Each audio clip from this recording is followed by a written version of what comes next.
Ladies and gentlemen, boys and girls, football fans, and those who only watch when Nigeria is winning, gather here.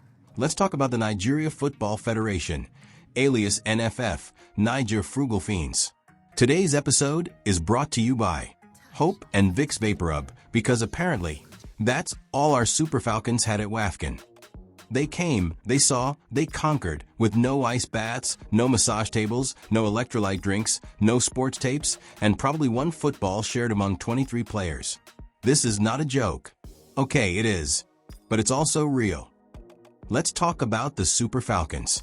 These queens of the pitch just won their 10th WAFCON title. 10. That's more than the number of working microphones at NFF press conferences and all the legit winch in Edo State. Esther Okoronkwo scored a penalty with the same leg. The NFF did not provide massage or electrolyte, but Vicks VapoRub and solid prayer from Mummy Gio. Let's take a tour of NFF's world-class care of our beloved Super Falcons. First stop, the amazing pre-game saliva oil head massage that helps the Falcons in decision-making on the pitch. You'd think the Super Falcons, 10 times WAFCON winner, with players who had played or playing at some of the best clubs in the world, are living up when they are representing Nigeria. You day wine?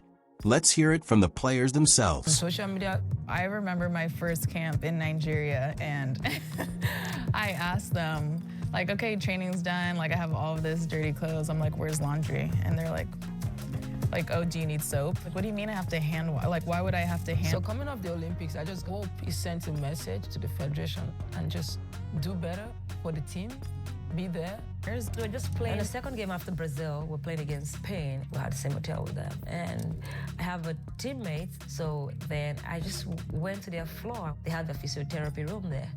And I'm like, I could see all the equipment set down for those players. You know, the recovery drinks, they recover everything. And you see like 4 physios taking care of different players on different couch. I was in the Olympics, virtually almost 100 minutes of every games. I didn't even go to the physio, just because we only have one physio treating all the players. So it's really bad. Now, let's talk about the NFF president. Great guy, probably. But footballing background? Let's just say he thinks offside is a neighborhood in Abuja. I love football. I played once in primary school. I was goalkeeper. For 5 minutes. Then I became the referee. I was scouted by Bayern Munich. I passed the physical and everything, but I didn't want to be separated from my girlfriend, so I returned to Nigeria and played for Zamfara United FC. Meanwhile, legends like J.J. Okocha, Sunday Oliseh, and Mikel Obi are out here with actual experience, tactical knowledge, and knees that have touched Champions League turf. These guys with vast international experience would understand what players need to perform at the highest level.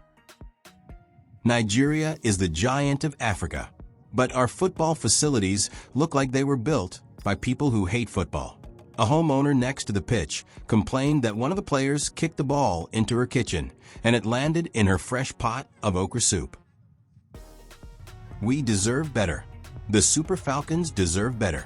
We deserve recovery rooms that don't smell like jollof rice. We deserve GPS trackers, not guess and pray strategies. What you put in is what you get out. If we want the Falcons to beat England, Spain, and other powerhouses, the Nigeria Football Federation has to provide powerhouse quality facilities. This will also encourage the players that have dual nationalities to consider playing for Nigeria as an option. If we want to win the World Cup, we need more than talent. We need infrastructure. We need leadership. We need to stop using the same training cones from 1998, or else everything is Sacamanje. These are the people who bled for the badge. Let them lead. Let them build. Let them fix what's broken.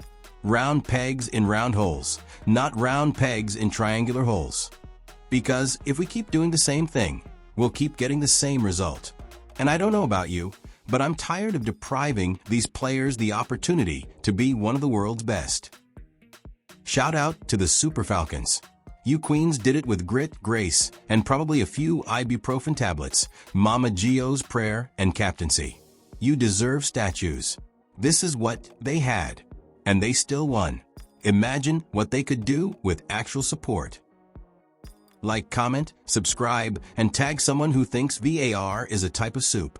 Until next time, keep balling, Nigeria.